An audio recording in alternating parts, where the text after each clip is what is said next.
राघव राम श्री रघुराम सीताभिराम सीता। किसी ने आपका अपमान किया है, किसी ने आपका दिल दुखाया है, किसी ने ऐसे शब्द कहे हैं जिससे आप बहुत ही दुखी हुए हैं, किंतु आप अपने स्वभाव के कारण उन्हें जवाब नहीं दे पाए, तो आप बिल्कुल भी चिंता ना करें, क्योंकि हमारे जवाब देने का जिम्मा प्रभु स्वयं उठाते हैं। जब जब किसी भक्त का अपमान हुआ है, तब तब प्रभु ने उनके अपमान का उत्तर स्वयं दिया है। आइए आज एक ऐसी कथा सुनते हैं जिसे सुनकर हमारा प्रभु में और भी विश्वास बढ़ जाएगा। बस जब भी हमें कोई अपमान पूर्वक शब्द कहेगा या कहीं भी हमारा अपमान करेगा, तो हमें यही आस्था रहेगी मन में कि हम नहीं जवाब देंगे, इन्हें जवाब हमारा मुरली वाला देगा, इन्हें जवाब हमारे श्री हरि नारायण देंगे। और जब वह जवाब देंगे तब पूरा संसार देखेगा।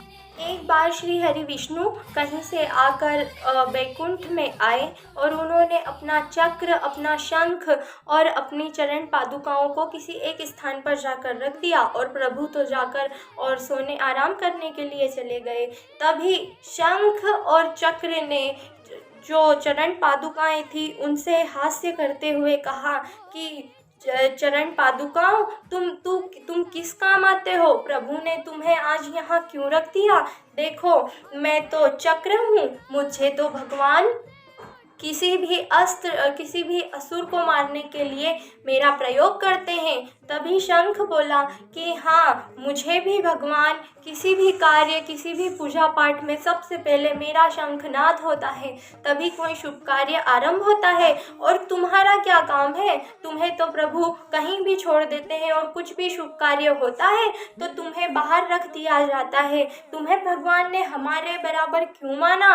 वह तुम्हें मेरे यहाँ क्यों रखा? तुम तो कहीं भी किसी भी गंदी जगह पर जाने के काम आती हो, वहाँ जाकर तुम्हें रख दिया जाता है। तुम्हारी और हमारी क्या बराबरी?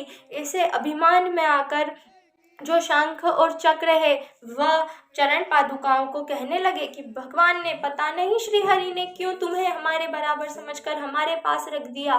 प्रभु से कहेंगे हम अगली बार कि प्रभु इन्हें हमारे पास मत रखा करो। ऐसे करके वे तो उनसे विनोद करने लगे और चरण पादुकाओं को बुरा लगा और वह रोने लगी, किंतु वह अपने सहज स्वभाव की वजह से कुछ बोल नहीं पाई।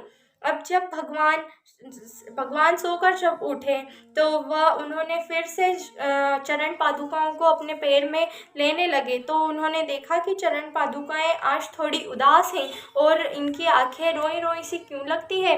तब भगवान श्री हरि नारायण ने चरण पादुकाओं से बोला कि तुम्हें क्या हुआ, मुझे बताओगी क्या? किस बात के लिए तुम आज उदास हो?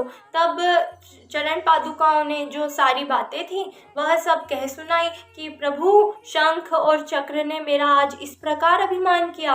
तो भगवान ने बोला कि फिर तुम उन्हें उत्तर दे देती, तुमने उत्तर क्यों नहीं दिया?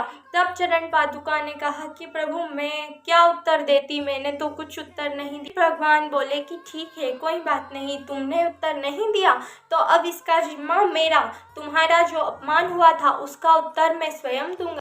फिर जब श्री हरि नारायण राम जी के रूप में धरती पर अवतार लिया उन्होंने, तब जो चक्र था उनका तो भरत जी के रूप में प्राकट्य हुआ और जो शंख था वो शत्रुघ्न जी बने। और जब प्रभु ने वनवास की लीला की, उस समय जो भरत और शत्रुघ्न दोनों ही भगवान के पास पहुँचे थे उन्हें लेने के लिए, तब भगवान ने क्या किया, अपनी चरण पादुकाओं को उन्हें दिया और उन्हीं चरण पादुकाओं को भरत और शत्रुघ्न जी सिर पर लिए अयोध्या लौटे। और 14 वर्ष तक, जब तक भगवान नहीं लौटे थे, तब तक उन्हीं चरण पादुकाओं को भगवान स्वरूप समझकर और सिंहासन पर बिठाया गया और वह राजपाट उन्हीं चरण पादुकाओं के द्वारा चलाया गया।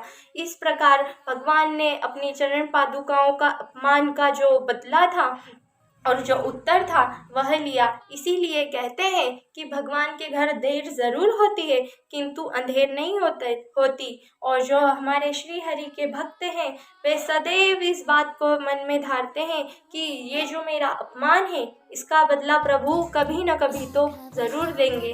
राधे राधे।